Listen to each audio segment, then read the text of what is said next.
मच्छंदर सुन रे गोरख, जग में ऐसे रहना, आंख से देखना कान से सुनना, बस ऐसा करना। प्रभु ने दो आंखें दी है, दो कान दिए हैं, नासिका में दो छिद्र दिए हैं, परंतु वाणी एक ही है। दो बार देखो सुनो सूंघना, पर बोलना एक ही बार। ऐसा क्यों कि बिना सोचे विचारे बोलने वाले का मन अनियंत्रित हो जाता है, जबकि साधन करने वालों का जीवन नियंत्रित हो जाता है। ज्यादा बोलना अर्थात अमर्यादित शब्दों का प्रयोग। यदि आप सहनशील हैं, नित्य साधन करते हैं, तो आपके आपसे विनम्र निवेदन है कि साधन अवश्य करें। यही आपके संपूर्ण जीवन को परिवर्तित करने का माध्यम बनेगा। इस सावन माह में थोड़ा भी करें और जो मिलेगा आप उसकी कल्पना भी नहीं कर सकते। इस महीने में ही माँ पार्वती ने शिव प्राप्ति के लिए तप शुरू किया था। वैसे ही हमें हमें भी शिव मिल सकते हैं यदि तपस्या करें और स्वयं को मन वचन और कर्म से उनके चरणों में अर्पित करें। शिव और गुरु में कोई अंतर नहीं होता। शिव पुराण में स्वयं भोलेनाथ ने यह घोषणा की है कि इस धरती पर मैं गुरु रूप में हूँ। यदि गुरु गुरु प्रसन्न हो जाए तो भोलेनाथ स्वतः प्रसन्न हो जाएंगे। एक साहस, एक बल, एक आस विश्वास, स्वाति हरि चरण है, चातक तुलसीदास। एक बार गुजरात में भीषण अकाल पड़ा, वर्षा बिना पशु तक मरने लगे। वहां के राजा ने अनेक यज्ञ कराए, जप एवं दान किया, पर कोई लाभ नहीं हुआ। तब किसी ने राजा को बताया कि शहर में एक व्यापारी है, यदि वह चाहे तो वर्षा हो सकती। राजा ने जाकर बहुत याचना की। तब वह व्यापारी अपना तराजू लेकर बाहर आ गया और कहा, हे इंद्रदेव, यदि आज तक मैंने कभी कम नहीं तौला हो और यदि किसी क्षण गुरु भक्ति ना छोड़ी हो तो आप वर्षा करें। उसके इतना कहते ही गगन मेघों से भर गया और मूसलाधार बारिश हो गई। तात्पर्य यही है कि भक्त के बस में है भगवान। हम सभी ईमानदारी पूर्वक अपना जीवन निर्वाह करें। गुरु भक्ति, उनकी आसक्ति छूटे ना, ऐसा यत्न करे तो जीवन सुखमय बनने से कोई रोक नहीं सकता। सबों का कल्याण हो। जय गुरु।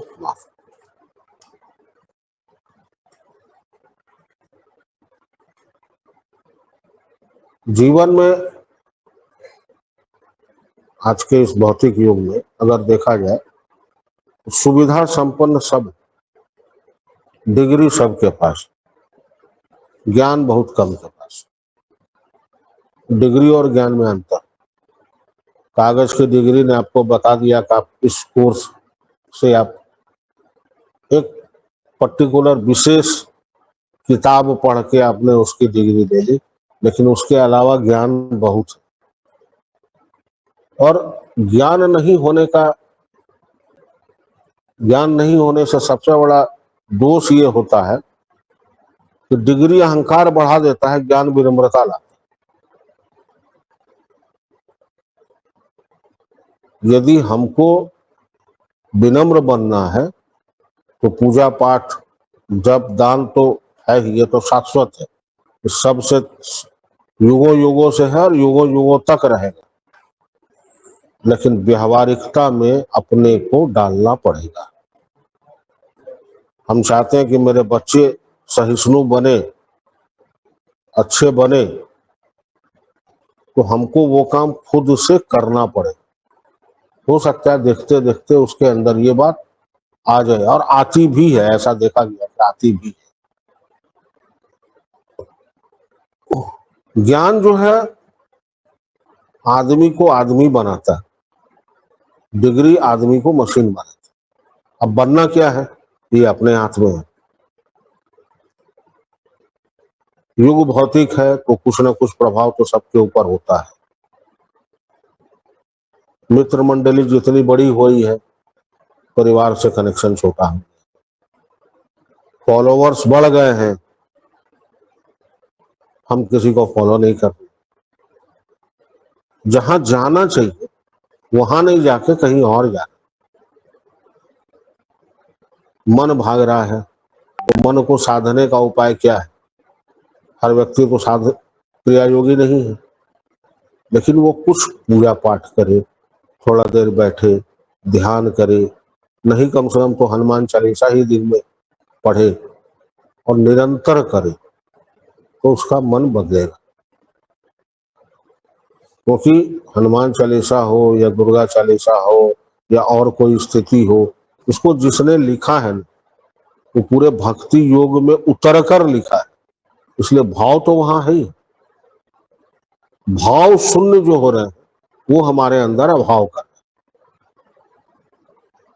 खान पान का, संगत और पंगत का ध्यान।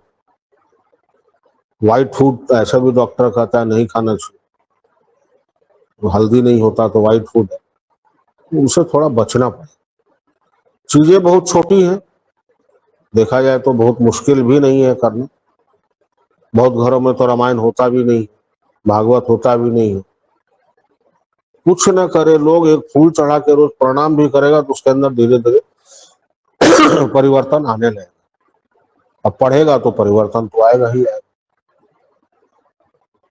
कम बोलना चाहिए, कम बोलना। जब आप कम बोलेंगे तो जो भी बोलेंगे शब्द चुनकर बोलेंगे, वो अच्छे शब्द होंगे तो सुनने वाले को भी अच्छा लगेगा, आपको भी अच्छा लगेगा। और आप जब सबसे अच्छा अच्छा बोलते जाएंगे तो लोग आपके लिए भी अच्छे अच्छे होते चलेंगे, क्योंकि व्यक्ति एक ही है, आप भी और हम भी।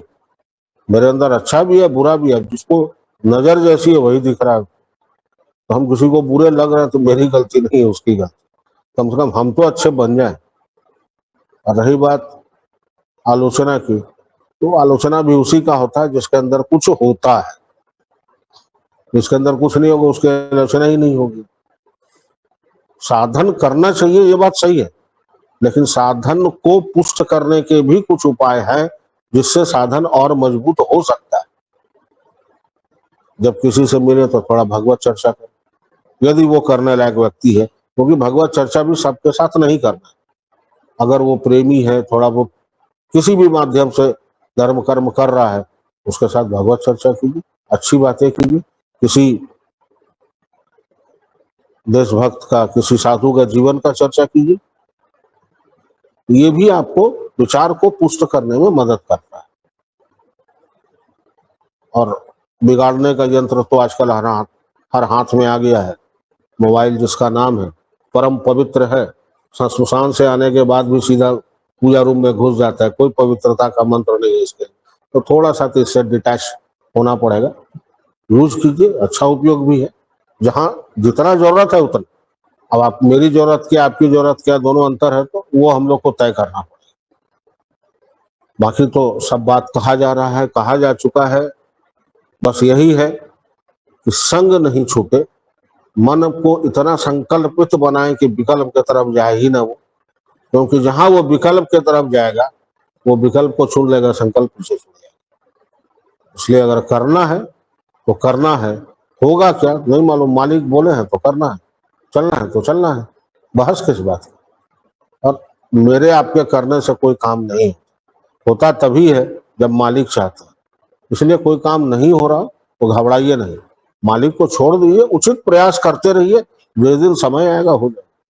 लेकिन ये मान के कि सब कुछ मालिक देखेंगे छोड़ दे, नहीं, अपना कर्म करते रहना। जब तक जूता घिसना लिखा है तब तक जूता घिसेगा ही, उसके लिए आप लाख सर फोड़ लीजिए, कोई फायदा नहीं है। लेकिन निराश भी नहीं होना। निराश हम लोग इसलिए हो जाते हैं कि हम कर रहे हैं, जिस दिन ये हो जाएगा कि होगा तो सब आपकी इच्छा से, जितना दौड़ाना हो दौड़ा लीजिए, तो मन हल्का हो जाएगा, काम आसान हो जाएगा, उपलब्धि बड़ी हो जाएगी। बस जय गुरु, आप सबका कल्याण हो। सबको पुनः एक बार कहता हूँ, अमरकंटक के लिए फिर से थोड़ा रजिस्ट्रेशन में तेजी लाए। बहुत जगह मैंने बात भी की है लेकिन कोई उत्तर नहीं मिला है, और चूंकि समय कम है, रजिस्ट्रेशन कराते चलिए ताकि हम लोग को भी पता लगे कि व्यवस्थाएं बढ़ानी है, घटानी है, क्या करना है हमको। आप सबका कल्याण हो। जय गुरु। श्री कृष्ण गोविंद।